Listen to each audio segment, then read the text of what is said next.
¿Cómo debemos entonces vivir? Con Francis A. Schaeffer, en la voz de Rubens Medel.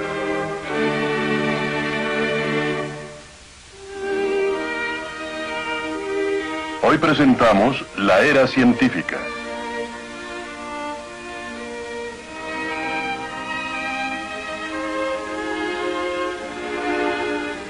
En 1609, Galileo comenzó a usar el telescopio, un instrumento recién inventado. Cuando la Iglesia romana atacó a Galileo y a Copérnico, no fue debido a que sus teorías contuvieran algo contrario a la Biblia.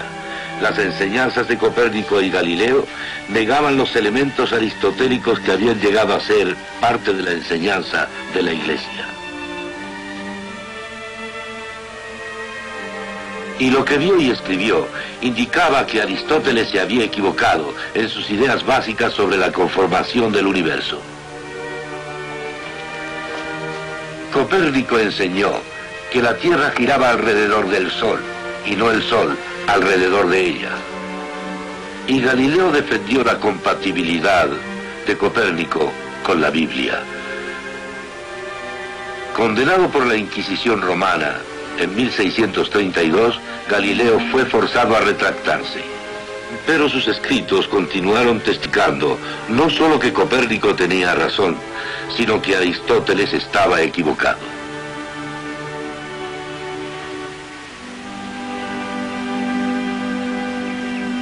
Blaise Pascal llevó un tubo de mercurio a una montaña y midió los cambios en el nivel del mercurio de acuerdo a la altura. De esta forma hizo que funcionara el primer barómetro. No solo eso, sino que algunos consideran que es el más grande escritor de prosa francesa que haya vivido. No veía al hombre perdido como una brizna de polvo en el universo, y que era más importante y más complicado de lo que los hombres pensaban, ya que el hombre podía comprender a las estrellas, y las estrellas no comprendían nada.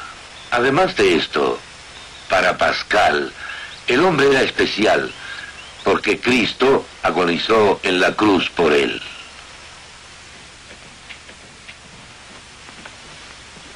Lo que tengo en mi mano no es la proverbial manzana que supuestamente cayó sobre Newton. Lo que tengo es un objeto pesado que podría haberlo acogotado. En cuanto lo suelte mi mano, caerá al suelo. Pero escuchen, ¿qué fue ese segundo sonido?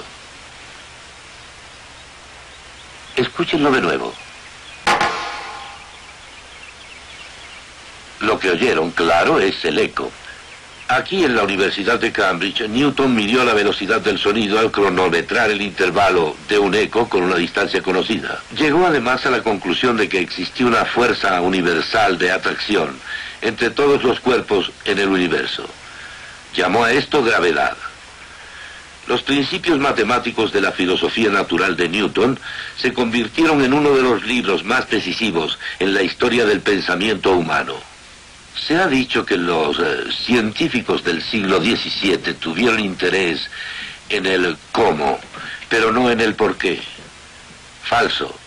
Para Newton y varios científicos de ese periodo no había problema concerniente al por qué, ya que Newton partió de la existencia de un Dios personal que había creado el universo.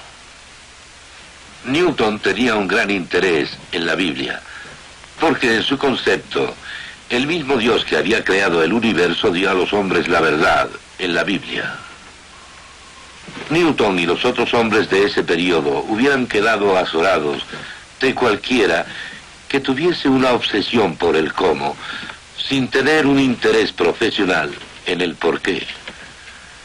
Francis Bacon, abogado, escritor y Lord Canciller de Inglaterra, enfatizó la observación cuidadosa y la recopilación sistemática de información para desentrañar los secretos de la naturaleza. Él consideró la Biblia en serio, incluyendo la histórica caída, la rebelión del hombre en la historia.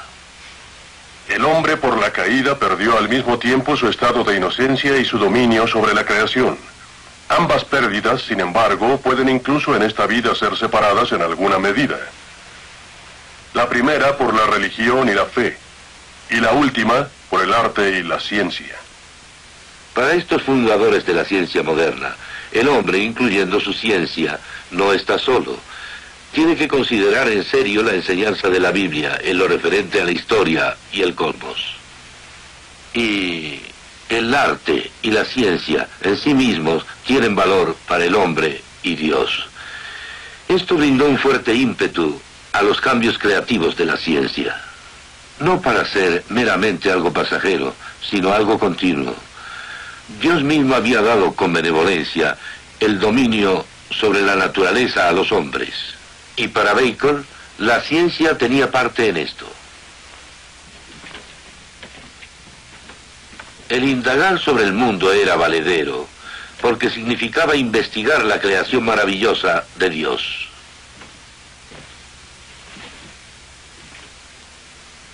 Citaré a Bacon de nuevo. No dejes a ningún hombre por el débil concepto de sobriedad o de una moderación malamente aplicada. Pensar o sostener que un hombre puede buscar demasiado lejos o ser muy bien estudiado en el libro de la palabra de Dios o en el libro de las obras de Dios.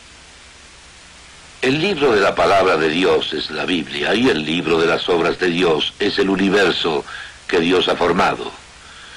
No había separación entre cuestiones religiosas y el arte y la ciencia. La tradición de Bacon y Newton fue fuertemente sostenida a lo largo del siglo XIX. El físico experimental Michael Faraday fue un cristiano. Creía que los secretos de la creación de Dios era para que todos los disfrutáramos. Así dio sus famosas demostraciones públicas. El mundo físico es un libro abierto para explorar por qué Dios le dio orden y nos dio a nosotros el deseo de investigarlo, no solo para una élite científica diestra, no, sino para todos los hombres. No todos los antiguos científicos fueron individualmente cristianos, muchos lo fueron. Todos ellos vivían dentro de las formas de pensamiento creadas por la cristiandad. En este escenario, el prurito creador humano tenía una base sobre la cual continuar y desenvolverse.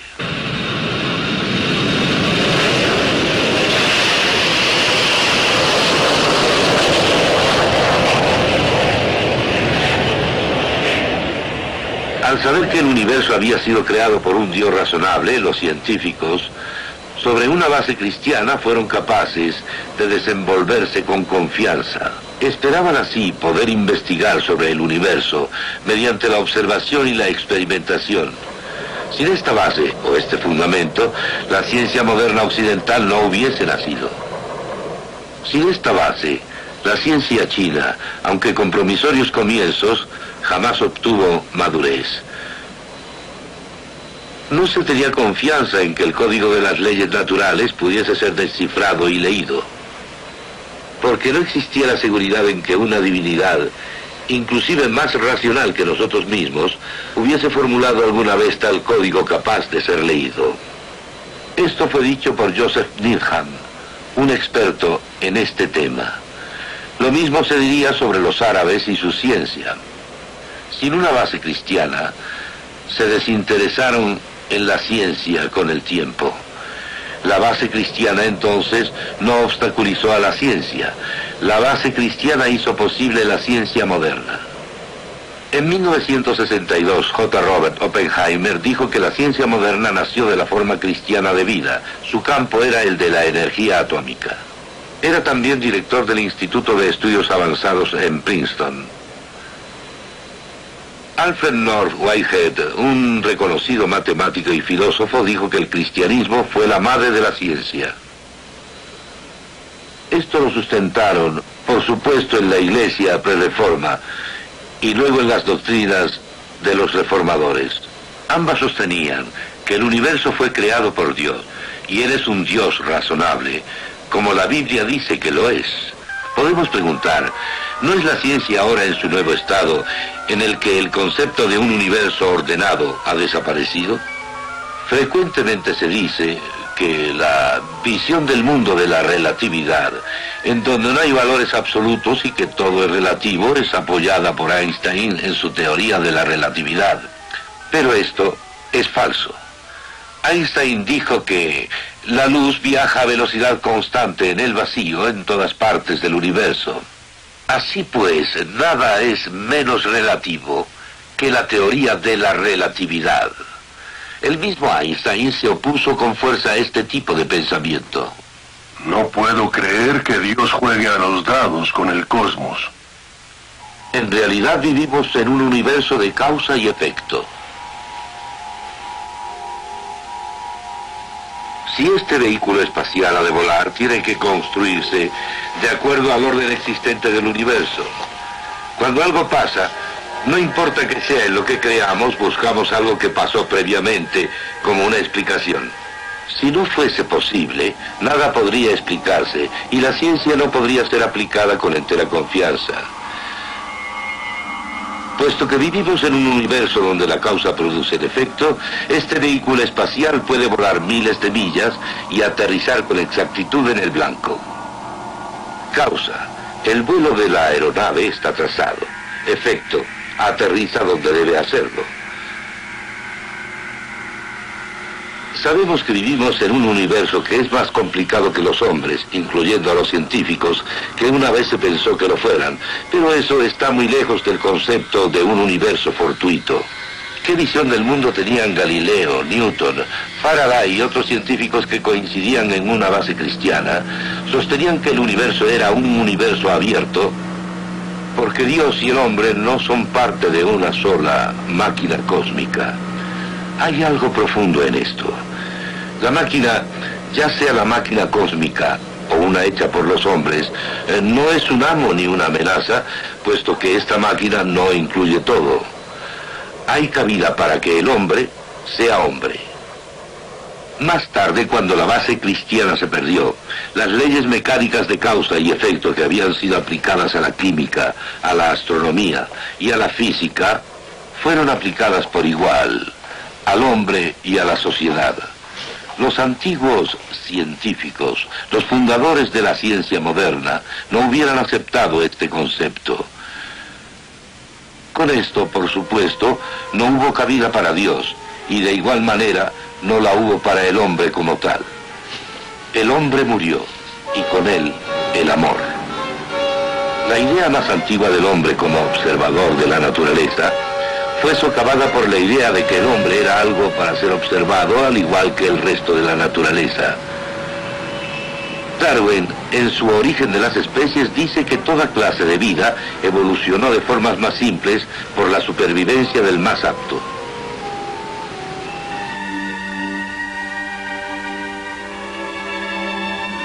No hay lugar para el amor en un sistema totalmente cerrado de causa y efecto. Y no hay lugar para la moral. Y no lo hay para la libertad humana. Ni tampoco para la importancia del hombre. El hombre se vuelve un cero. La vida se vuelve absurda, sin sentido.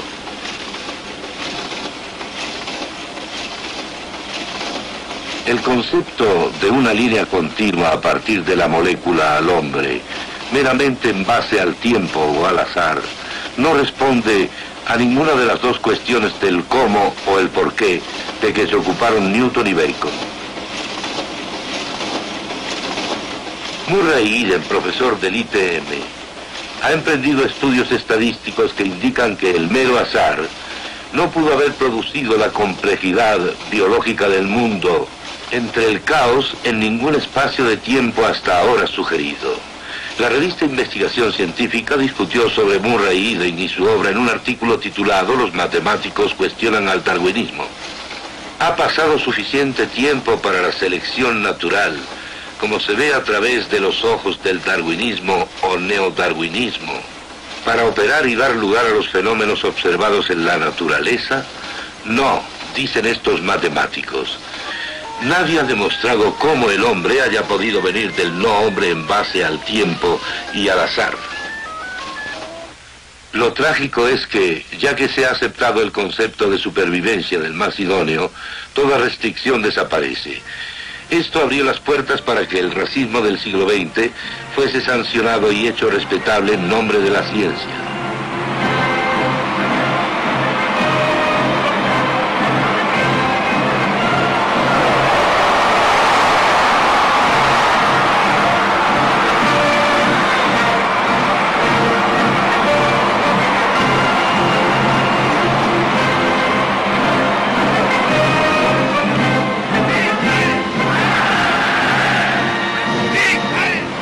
Cuando el cristianismo bíblico de la Reforma cesó de ser el consenso para la sociedad alemana, cuando el caos político y económico, así como la autorización moral, prevalecieron, el escenario estaba listo para el movimiento nazi.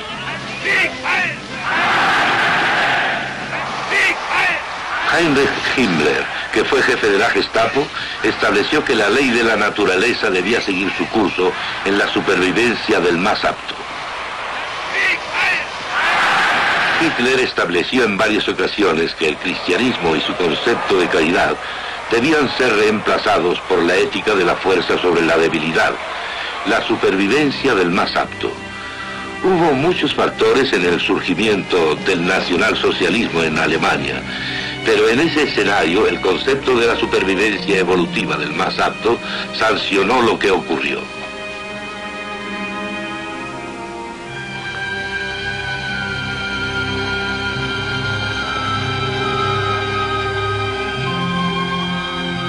El humanismo se estableció para hacer al hombre autónomo y resultó muy pobre. De manera inadvertida e importante, varios de los actuales defensores de la ingeniería genética usan los mismos argumentos para hacer valer su posición. Dicen que la ingeniería genética debe ser usada para la supervivencia del más apto, en lugar de que los avances médicos mantengan vivos a los débiles para producir una nueva generación.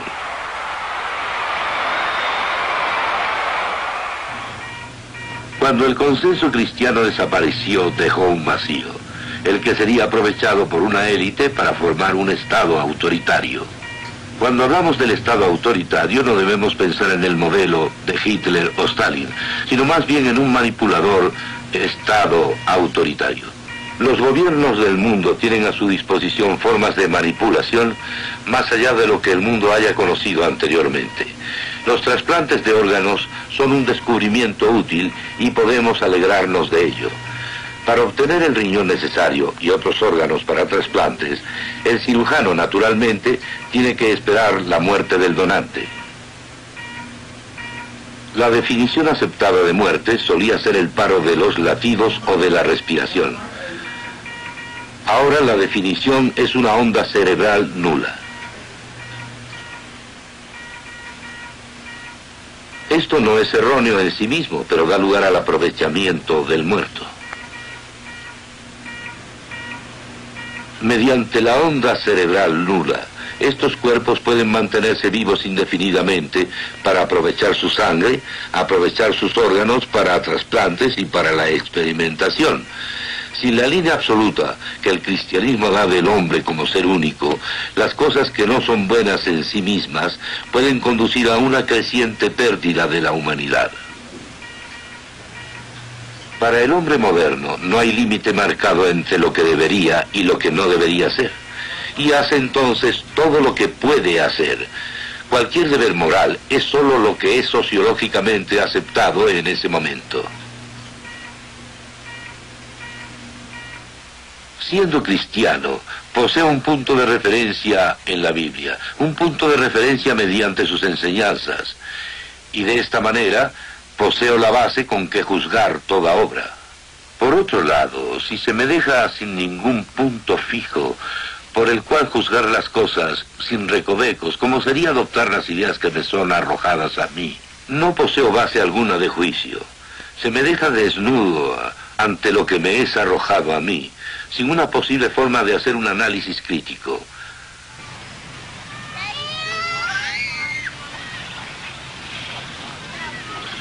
Hay muchas parejas que no pueden tener hijos, debido a un bajo conteo espermático por parte del esposo. A menudo se soluciona mediante inseminación artificial, usando el esperma del marido. A esto se llama IAM, siendo la M marido. Esto es seguramente una ayuda para muchas parejas. Luego tenemos el IAD, el esperma de un donante, de otro hombre. ¿En dónde está la demarcación? ¿En dónde comienza el adulterio? En la actualidad, en Gran Bretaña, un niño así sería considerado ilegítimo. En el libro Nuestra herencia futura por elección o al azar, está escrito que quizá la sugerencia más sensata hecha es que el concepto de legitimidad sea abolido completamente. Esto no es solo un cambio en la moral, sino un debilitamiento de la familia. Hacen este cambio sobre la base de lo que ellos llaman impedimento social. Es lo que yo llamo ley sociológica. Todos nos alegraríamos de ver las enfermedades genéticas curadas, pero una vez que se eliminan los límites, los cuales están basados en los absolutos bíblicos, entonces la humanidad puede deteriorarse crecientemente, y crecientemente la ingeniería genética se acepta junto con el control. Según la tesis de B.F. Skinner, lo que las personas son es el resultado del condicionamiento a la sociedad, y que mediante una ayuda positiva la sociedad debe hacer de la gente lo que desea que sea. George T. Harris, en Psicología de Hoy, dice: nadie se espantaría del ataque de Skinner sobre nuestra idea de libertad si él solo estuviese hablando. Tiene un programa y seguidores para cumplirlo. Los behavioristas se encuentran a menudo en donde hay valores. A veces controlan la educación en las escuelas, aún en los niveles más elementales. En todas las formas de determinismo, el hombre como tal muere. El determinista es incapaz de derivar sus valores a partir de lo existente, y de aquí que sus valores y morales deban ser elegidos arbitrariamente. Cuando esta forma de pensamiento es aceptada, es mucho más fácil imponer absolutos arbitrarios. Citaré a B.F. Skinner: al hombre como hombre, decimos fácilmente, en buena hora me libre.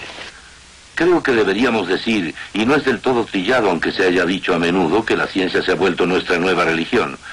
Hemos sido condicionados a aceptar la objetividad del científico sin darnos cuenta de que a menudo sus visiones están muy claramente formadas por su filosofía o por su visión del mundo. Por tanto, habiendo aceptado esta objetividad, digamos, a ciegas, y teniéndola clavada en nosotros, ya sea como la más exacta ciencia de las ciencias, por ejemplo, astronomía o química o física, o lo que ahora se acepta como ciencia casi exacta, como la sociología y la psicología, habiendo sido aceptadas, habiendo sido condicionadas a aceptar estas cosas, las personas dejan de escuchar, solo aceptan lo que se les dice, sin ningún análisis crítico. Es bien sabido que en Rusia se envía a los presos políticos a instituciones de salud mental para ser reacondicionados. Así pierden sus derechos civiles y se vuelven no personas. El acondicionamiento no debe ser tan crudo para que sea efectivo. En Occidente, la corriente de libros, artículos e ideas acerca del determinismo psicológico, sociológico y químico ha abierto el camino para la aceptación primero de la idea y luego de la práctica de la manipulación. La persona cada vez más ha sido condicionada a ser tratada como máquina y tratar a otras personas como máquinas. Y los descubrimientos técnicos se han logrado en su mayor parte para la manipulación.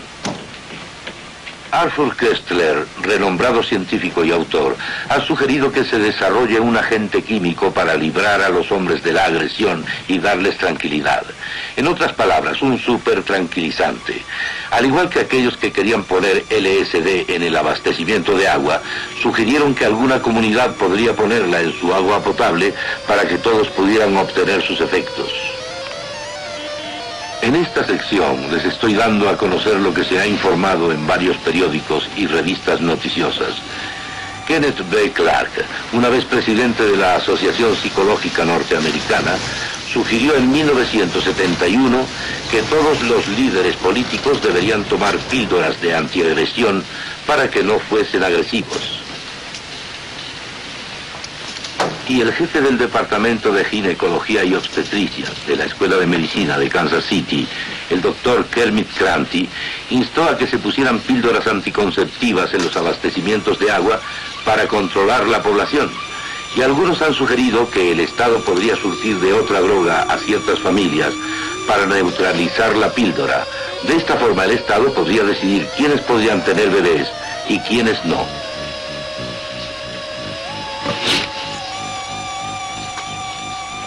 Russell V. Lee, profesor clínico emérito de la Escuela de Medicina de la Universidad de Stanford, dijo que todos los funcionarios públicos deberían someterse a exámenes psicológicos anuales exhaustivos. Y en el caso de un alto funcionario público, si el comité lo creyera necesario, los resultados se podrían enviar a un comité del Congreso que tendría el poder de expulsar al funcionario de su puesto. Una sola cosa: los hombres que distribuyan las píldoras y hagan los exámenes psicológicos serían reyes. ¿Quién controlará a los controladores? ¿Qué pasará ahora que la línea entre lo que el hombre tiene que hacer y lo que puede hacer está borrada? Y si el hombre es solamente eso, una gran máquina, ¿cuál es el valor de la continuación de la especie humana?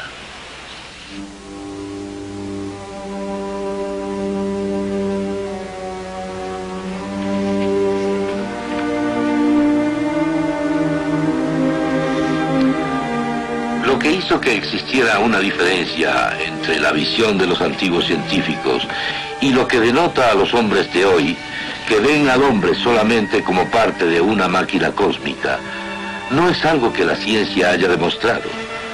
Simplemente fue un cambio en la perspectiva filosófica del científico, apartándose de la base primitiva que tuvo la ciencia, de un mundo que había sido creado por un Dios razonable. Y la única forma en que podríamos regresar sería retornar a lo que los primeros científicos creyeron: un Dios que existe y que no es silente, que ha hablado de tal manera que las personas lo pueden entender en la Biblia y en la revelación de Cristo. Y en la Biblia y en la revelación de Cristo encontramos la verdad, que nos brinda la clave de todo en la vida. Nos narra el origen del universo, por qué fue formado, nos dice por qué el hombre es grande, puesto que fue hecho a imagen de Dios, nos dice por qué el hombre es cruel, puesto que se ha alejado mucho de Dios como su punto de integración y se ha puesto a sí mismo en el centro, la caída. Nos brinda todo esto y luego nos proporciona, claro, una base en su enseñanza absoluta para la moral y la ley.